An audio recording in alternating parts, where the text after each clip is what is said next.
Hello বিয়ার্স, আসসালামু আলাইকুম।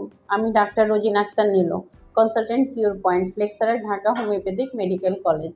আজকে যে টপিকটি নিয়ে কথা বলবো তা হচ্ছে সার্ভাইকাল ক্যান্সার। শব্দটা শুনলেই বা রোগটার নাম শুনলেই আমাদের মধ্যে একটা আতঙ্ক তৈরি হয়ে যায়। আসলে এই রোগটা আতঙ্ক তৈরি হওয়ার মতোই একটি রোগ। শুধু যে রোগী আতঙ্কিত হয় তা না, এই রোগটার সাথে রোগীর ফ্যামিলিও আতঙ্কিত হয়ে যায়। যে এমন একটা রোগ হয়েছে ক্যান্সার। ক্যান্সার শব্দটার সাথে আমরা সারা পৃথিবীব্যাপী সবাই আতঙ্কিত। আসলে এটার চিকিৎসা কি হবে, কোথায় যাব, কার কাছে যাব, কোন ডাক্তার দেখাবো, এই যে একটা মানসিক চাপ রুগী এবং রুগীর ফ্যামিলির মধ্যে তৈরি হয়। এই মানসিক চাপ শুধু মানসিক চাপের মধ্যেই থাকে না, সেটা একটা সময় যে অর্থনৈতিক চাপের মধ্যেও তৈরি হয়ে যায়। তাই আমরা এই চাপের মধ্যে যেন পড়তে না হয়, এই মরণব্যাধি ক্যান্সারে যেন আমাদের পড়তে না হয়, বা পড়লেও এটা যেন প্রাথমিক পর্যায়ে আমরা ট্রিটমেন্ট করেই সুস্থ হতে পারি, আজকে সেই ব্যাপারে আপনাদের সাথে কথা বলবো।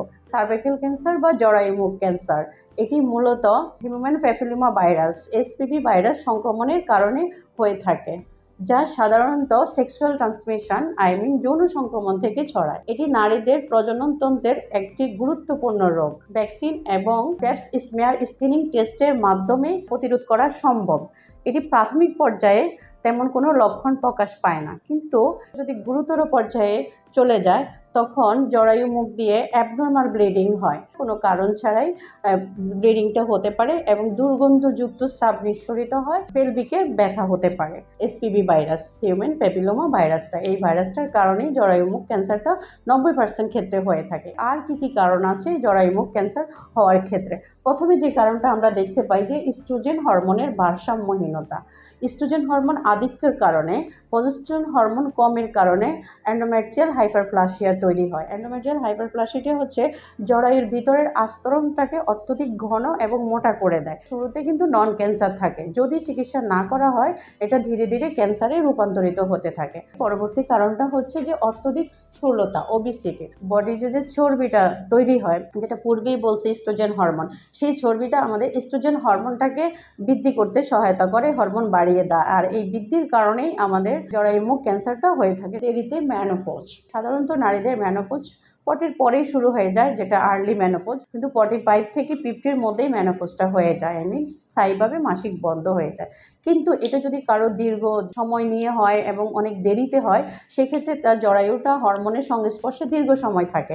এই দীর্ঘ সময় থাকার কারণেও জরায়ু ক্যান্সারটা হতে পারে। সন্তান না হওয়া, যারা কখনোই গর্ভবতী হয়নি, মা হয়নি, এই সন্তান না হওয়ার কারণে, গর্ভবতী না হওয়ারও একটা কারণ জরায়ুমুখ ক্যান্সার। ডায়াবেটিস ও উচ্চ রক্তচাপ, যারা দীর্ঘদিন ধরে ডায়াবেটিস ও উচ্চ রক্তচাপে ভুগে থাকেন তাদেরও এই জরায়ু ক্যান্সার হওয়ার একটা সম্ভাবনা থেকে থাকে।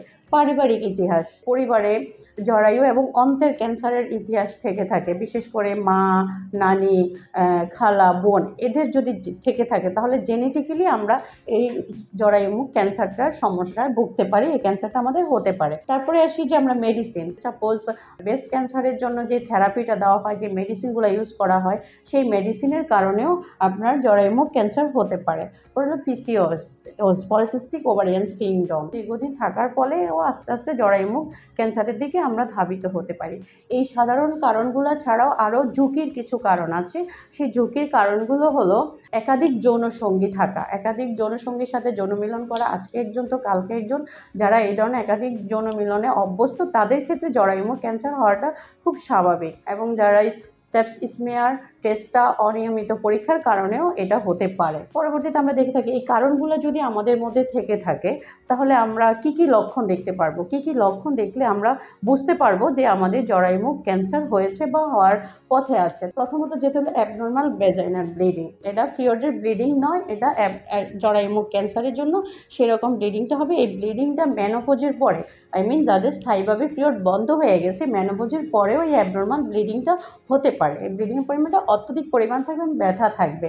আনইউজুয়াল ভ্যাজাইনাল ডিসচার্জ, অত্যধিক পরিমাণে অস্বাভাবিক যোনি রস নির্গত হবে এবং গন্ধযুক্ত স্রাব নির্গত হবে, হালকা গোলাপি, সাদা এ ধরনেরও স্রাব নির্গত হয় এবং সামান্য রক্ত মিশ্রিত স্রাব নির্গত হয়। পেইন ডিউরিং ইন্টারকোর্স, ইন্টারকোর্সের সময় ব্যথা হয়, সেই ব্যথাটা তীব্র ব্যথা, এবং তলপেটে ব্যথা, পেলভিকে ব্যথা, সেই তীব্র ব্যথাটা হতে পারে, যোনিমুখেও ব্যথা হতে পারে ইন্টারকোর্সের সময়। পেলভিক অ্যান্ড ব্যাক পেইন, জরায়ুমুখ ক্যান্সার যদি থাকে তাহলে ব্যথাটা হয় পিরিয়ডের স্বাভাবিক ব্যথার চেয়ে ভিন্ন ব্যথা, একটানা ব্যথা এবং তীব্র ব্যথা। এই ব্যথাটা পেলভিক থেকে শুরু করে অনেক সময় পা পর্যন্ত ছড়িয়ে যেতে পারে। সর্বশেষ যে কারণটা নিয়ে কথা বলবো সেটা হচ্ছে এক্সেসিভ ফেলিগেট অ্যান্ড ওয়েটলেস, অত্যধিক ক্লান্তি বোধ হওয়া এবং ওজন কমে যাওয়া। এই ক্যান্সারটা যদি তার নির্দিষ্ট জায়গায় না থাকে সেটা ছড়িয়ে যায়, মেটাস্টাইটিস হয়ে যায়। মেটাস্টাইটিস মানেটা হলো ক্যান্সারটা যে জায়গায় জন্ম নিয়েছে সে তার নির্দিষ্ট জায়গা থেকে আস্তে আস্তে অন্যান্য অর্গানে ছড়িয়ে গেছে, তখন ওই অর্গানের যে সিমটম প্রোভাইড করার সেই অর্গানের মতো করেই আপনার সিমটমগুলো থাকবে, আর জরায়ুর সিমটমগুলো জরায়ুর মতো করেই থাকবে, এবং কোনো কারণ ছাড়াই রোগীর ওজন কমতে শুরু করবে, ক্লান্তিবোধ চলে আসবে রোগীর মধ্যে, এবং ক্ষুধামন্দা দেখা দিবে, রোগীর ঘুমে অনিয়ন্ত্রিত দেখা দিবে। এই ধরনের লাইফস্টাইল শুরু হয়ে যাবে আপনার জরায়ুমুখ ক্যান্সারের কারণে। এখন প্রশ্ন হলো, জরায়ুমুখ ক্যান্সার কি ভালো হয় না? হ্যাঁ, জরায়ুমুখ ক্যান্সার অবশ্যই ভালো হয় যদি এটা প্রাথমিক পর্যায়ে ধরা পড়ে, এবং রোগীর বেঁচে থাকার হার 90 থেকে 92% পর্যন্ত। কিন্তু এটি যদি গুরুতর পর্যায়ে ধরা পড়ে, মেটাস্টাটিস হয়ে যায়, ক্যান্সারটা ছড়িয়ে যায়, সে আর জরায়ুতে নাই, নির্দিষ্ট জায়গায় নাই, সে বিভিন্ন অর্গানে ছড়িয়ে গেছে, তখন কিন্তু এটা খুব কঠিন হয়ে যায়। তখন আমাদের বারবার স্ক্যানিং টেস্টের মাধ্যমে ব্যবস্থা করতে হবে। স্ক্যানিং টেস্ট, এসপিবি টেস্ট, এই টেস্টগুলা করে আমাদের নন ক্যান্সার সেলগুলোকে আইডেন্টিফাই করতে হবে। পেপসমিয়ার টেস্টটা হলো জরায়ুর মুখ থেকে রস নিয়ে টেস্টটা করা হয় এবং নন ক্যান্সার সেল আছে কিনা সেটা দেখা হয়, তখনই আপনাদের ট্রিটমেন্টটা করা হয়। তাহলে আমাদের করণীয় কি? আমাদের মধ্যে যদি এ ধরনের কোনো কারণ লক্ষণ শুরু থেকেই দেখা দেয়, বা আমাদের কোনো অনিয়ন্ত্রিত লাইফস্টাইল থাকে, সেক্সুয়াল ট্রান্সমিশন ডিজিজ হওয়ার মতো সম্ভাবনা থাকে, আমরা আগে থেকেই জানি, তাহলে আমরা সেভাবেই প্রতিরোধ করব, এবং আপনার নিকটস্থ একজন অভিজ্ঞ হোমিও চিকিৎসকের সাথে শেয়ার করুন আপনার প্রবলেম, অথবা আমাদের কিউর পয়েন্টের সাথে যোগাযোগ করুন। আমরা স্ক্যানিং করি এবং এসপিবি টেস্টটা করে আপনার রোগটাকে আইডেন্টিফিকেশন করে আমরা চিকিৎসা দিয়ে থাকি। আশা করি আজকের এই ভিডিও থেকে আপনারা উপকৃত হবেন। নেক্সটে অন্য কোনো ভিডিও নিয়ে আপনাদের সাথে দেখা হবে। আজকে এই পর্যন্তই। আল্লাহ হাফিজ।